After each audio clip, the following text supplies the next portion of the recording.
మీకుండే ఎటువంటి గ్రహ బాధలైనా గృహ బాధలైనా శాశ్వత పరిష్కారం కోసం సంప్రదించండి Srinivasa Jyotishyalaya. Hi viewers, welcome to our channel. ప్రస్తుతం మనతో పాటు దాము బాలాజీ గారు సీనియర్ జర్నలిస్ట్ ఉన్నారు. వారితో ఒకసారి మాట్లాడదాం. సార్ నమస్కారం.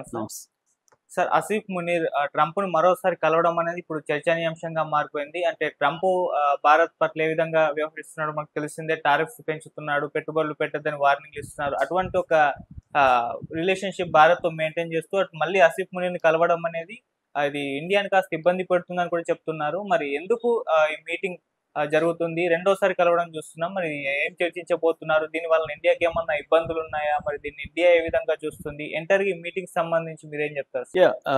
మామూలుగా జూన్లో అసిం మునీరు వైట్ హౌస్లో ట్రంప్తో లంచ్ మీటింగ్లో పాల్గొన్నాడు. దాని తర్వాత మళ్ళీ ఒకసారి అక్కడ సెంట్కామ్ అంటారు మిలిటరీ ఆపరేషన్స్లో కూడా ట్రంప్ అసిం మునీరు గెస్ట్గా పాల్గొన్నాడు. అప్పుడు ఈ సెంట్కామ్ అధికారులు కూడా Pakistan is our phenomenal partner అని కూడా అనౌన్స్ చేశారు. మళ్ళీ ఇప్పుడు మొన్నే జూన్లో కలిసినాడు. మళ్ళీ ఇప్పుడు సెప్టెంబర్ 15న అసిం మునీరు ట్రంప్తో కలవబోతున్నాడని పాకిస్తాన్ మీడియా కూడా కన్ఫర్మ్ చేసింది. సో ఏంటి అంటే, ఒక పాకిస్తాన్ అనేది అనేక దేశాల్లో ఒక చిన్న దేశంలో ఒకటి.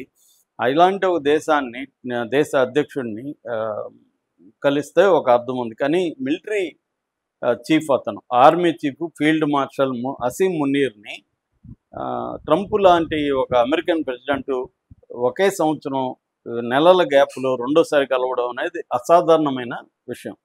సో దీని పరిణామాల పట్ల ఇండియా కొంత ఆందోళన చెందడం అనేది సహజమైన విషయం. అయితే ఇప్పుడు ట్రంప్ రెండోసారి ఎందుకు ఇప్పుడు అసిం మునీర్ని కలుస్తున్నాడు? వీళ్ళ మధ్య ప్రధానంగా డిస్కషన్కి ఏమి రాబోతున్నాయి?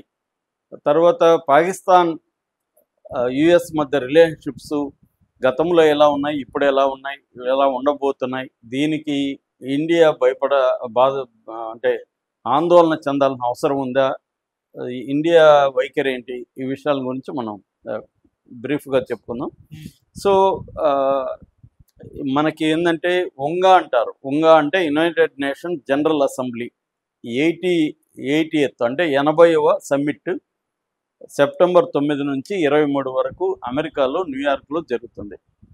ఐక్యరాజ్య సమితికి సంబంధించి యునైటెడ్ నేషన్ జనరల్ అసెంబ్లీ అనేది ఉంది. ఇందులో 193 దేశాలు సభ్యులుగా ఉంటున్నారు. అంటే ఐక్యరాజ్య సమితిలో సభ్యులుగా ఉన్న దేశాలన్నీ దీంట్లో కూడా జనరల్ అసెంబ్లీలు కూడా సభ్యులుగా ఉంటారు. ఇది 80వ సమావేశం అమెరికాలో జరగబోతుంది. దీనికి నిజానికి మోడీ కూడా వెళ్ళి ఉండాలి. కానీ మోడీ వెళ్లకుండా ఇప్పుడున్న రిలేషన్షిప్స్ ఇబ్బందులు మోడీ బదులు మన ఫారిన్ మినిస్టర్ జయశంకర్ వెళ్తున్నాడు. ఇప్పుడు దీనికి ఈ సమ్మిట్లో పాల్గొనడానికి పాకిస్తాన్ ప్రధానమంత్రి షహబాజ్ షరీఫ్తో పాటు అసిం మునీర్. మనకు తెలుసు పాకిస్తాన్లో సివిల్ అడ్మినిస్ట్రేషన్ అనేది మిలిటరీ అడ్మినిస్ట్రేషన్కి లోబడి ఉంటుంది. అంటే అక్కడ రియల్ పరిపాలన అంతా కూడా మిలిటరీ పరిపాలన జరుగుతుంది, పేరుకే సివిల్ అడ్మినిస్ట్రేషన్. సో ఇప్పుడైతే ఇంకా అసిం మునీరే కంట్రోల్ చేస్తున్నాడు మొత్తం, పేరుకి వీళ్ళంతే. అసిం మునీర్కి ఎదురు తిరిగినందుకు మన ఇమ్రాన్ ఖాన్ని జైల్లో పెట్టేసి ఎంత హింసిస్తున్నారో అందరికి తెలుసు. అట్లాగే ఇప్పుడు అసిం మునీరు, షహబాజ్ షరీఫ్ ట్రంప్తో సెప్టెంబర్ 15న సమావేశం అవుతారని వార్తలు అయితే వస్తున్నాయి. అమెరికా దీన్ని కన్ఫర్మ్ చేయలేదు, డిక్లైన్ కూడా చేయలేదు. అంటే అవునని లేదు, కాదనట్లేదు. కానీ పాకిస్తాన్ మాత్రం కన్ఫర్మ్ చేసింది. మొన్న కూడా Pakistan deputy PM cum foreign minister Marco రూబియోతో కాంటాక్ట్ అయ్యాడు. అంటే వాళ్ళ చర్చలు జరుగుతున్నాయి ఇద్దరి మధ్య. మనకు కూడా మన దీంట్లో కూడా చర్చలు జరుగుతున్నాయి. మనది బ్రండన్ లించ్ అని అమెరికన్ ట్రేడ్ రిప్రజెంటేటివ్, అట్లాగే ఇండియాకి సంబంధించి రాజేష్ అగర్వాల్, వీళ్ళిద్దరి మధ్య మంగళవారం నుంచి ట్రేడ్ చర్చలు జరుగుతున్నాయి కాంక్రీట్గా. అంటే మనకు సంబంధించి కూడా అది నేను నిన్న కూడా ఒక సపరేట్ టాపిక్లో చెప్పాను. అట్లాగే పాకిస్తాన్కి అమెరికాకి మధ్య కూడా ట్రేడ్, మిలిటరీ ఈ రెండు, మూడోది ఎయిడ్, ఈ మూడు ప్రధానమైన విషయాలు అన్నమాట. అంటే పాకిస్తాన్ అమెరికాకి సంబంధించి చూసుకున్నప్పుడు పాకిస్తాన్ ఏర్పడగానే అమెరికా పాకిస్తాన్తో మంచి సంబంధాలను బిగినింగ్ నుంచి ఉంది. సీటో సెంటో అనే ఆర్గనైజేషన్ ద్వారా ఇటు మిలిటరీ సహకారం, ఇటు ఎకనామిక్ ఎయిడ్ అనేది అమెరికా అందిస్తూ ఉంది. తర్వాత 1965 అండ్ 1971లో మనకి పాకిస్తాన్కి యుద్ధం జరిగినప్పుడు అమెరికా తటస్థ వైఖరిని కలిగి ఉన్నానని చెప్పింది, కానీ కొంత లీనియన్సీ పాకిస్తాన్ వైపే ఉంది అమెరికా ఆ యుద్ధాల్లో కూడా. ఆ తర్వాత ఆఫ్ఘనిస్తాన్లో రష్యాకి అమెరికాకి మధ్య ఫైటింగ్ మొదలైంది 79 నుంచి 89 వరకు. అప్పుడు పాకిస్తాన్ అమెరికా వైపు నిలబడింది. దానికి ప్రధాన కారణం అంటే ఇండియా సోవియట్ యూనియన్ వైపు ఉండడంతో పాకిస్తాన్ అనివార్యంగా అమెరికా వైపు ఉండి, బార్డర్ ఉంటుంది ఆఫ్ఘనిస్తాన్కి పాకిస్తాన్కి కాబట్టి అక్కడ బార్డర్ ద్వారా వీళ్ళ ఫోర్సెస్ కానీ మిగతా లాజిస్టిక్ సపోర్ట్ కానీ పాకిస్తాను యుఎస్కి అందించిందనమాట.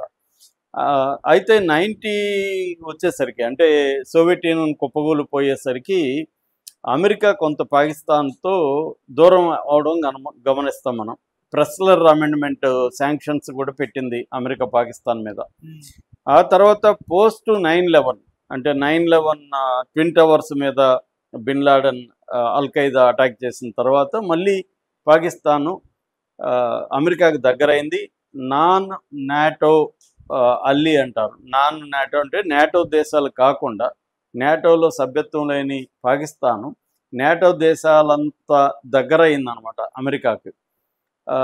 సో ప్రధానంగా ఏంటంటే ఆ తర్వాత కూడా ఎప్పుడైతే సోవియట్ యూనియన్ ఈకైందో అమెరికా ఆఫ్ఘనిస్తాన్లో పట్టు కోసం ట్రై చేస్తున్నప్పుడు వీళ్ళు ఆ సప్లై రూట్స్ని ప్రొవైడ్ చేసింది పాకిస్తాన్ ఆఫ్ఘనిస్తాన్లకి. అల్-ఖైదాని దెబ్బతికొట్టడానికి పాకిస్తాన్ హెల్ప్ చేసిందనమాట. అందుకని పాకిస్తాన్లో టెర్రరిజాన్ని డెవలప్ చేయడం కూడా ఇది ఒక కారణం. అమెరికా కూడా ఇండైరెక్ట్గా కారణం అనమాట. ఆ తర్వాత 2011లో బిన్ లాడెన్ని అబతాబాద్ అంటారు పాకిస్తాన్లో ఒక ప్లేస్లో బిన్ లాడెన్ని పట్టుకొని చంపేశారు అమెరికా వాళ్ళు. అప్పుడు కూడా పాకిస్తాన్ పట్ల కోపం అమెరికా ప్రకటించింది. ఎందుకంటే బిన్ లాడెన్ ఎక్కడ ఉన్నాడంటే అమెరికా మిలిటరీ అకాడమీకి దగ్గరలోనే ఉన్నాడు అబతాబాద్లో. సో వీళ్ళకి తెలిసే ఇతన్ని పెట్టుకున్నారు అనేది అమెరికాకున్న ఇది.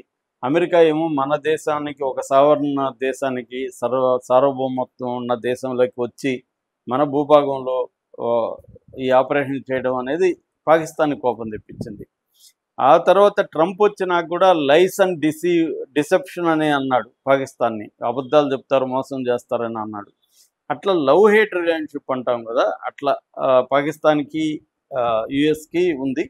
ఆ తర్వాత ఏమైందంటే 2021లో ఆఫ్ఘనిస్తాన్ నుంచి వాళ్ళు వెళ్ళిపోయినాక ఆఫ్ఘనిస్తాన్ విషయంలో అమెరికాకి పాకిస్తాన్ అవసరం లేదు. అయితే పాకిస్తాన్ అప్పటి నుంచి కూడా ఇండియాకి ఎనిమిటీ ఉంది కాబట్టి చైనాకి కొంత దగ్గర అవ్వడం మొదలుపెట్టింది. చైనా BRI అంటారు, బెల్ట్ అండ్ రోడ్ ఇనిషియేటివ్ పేరుతో పాకిస్తాన్లో దాదాపు $70 బిలియన్ ఇన్వెస్ట్మెంట్ పెట్టింది. అక్కడ సిపెక్ అని ఒక ప్రోగ్రామ్ని స్టార్ట్ చేసింది. సిపెక్ అంటే చైనా పాకిస్తాన్ ఎకనామిక్ కారిడార్.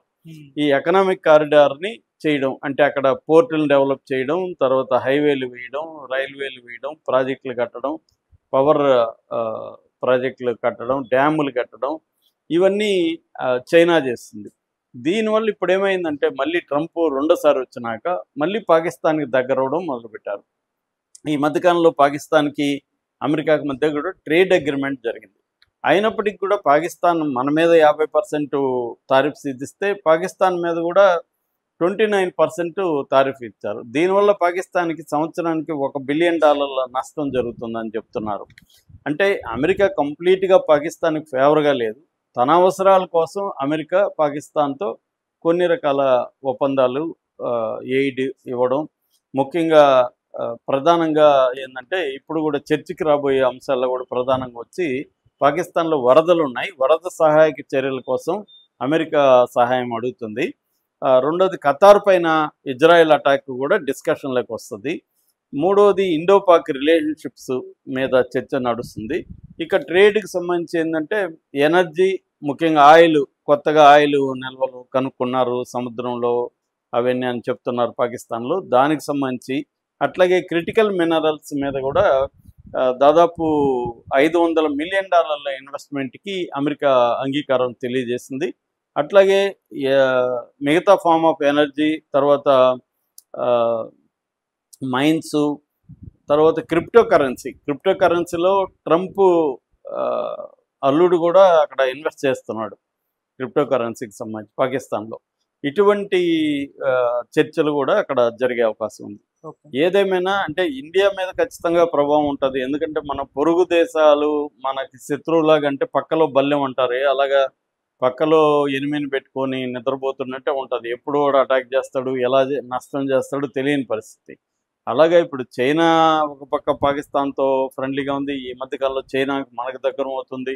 మరొక పక్క నా క్లోజ్ ఫ్రెండ్ మోడీ అని ట్రంప్ చెప్తాడు. మొన్న కూడా బర్త్డే విషెస్ చెప్పాడు.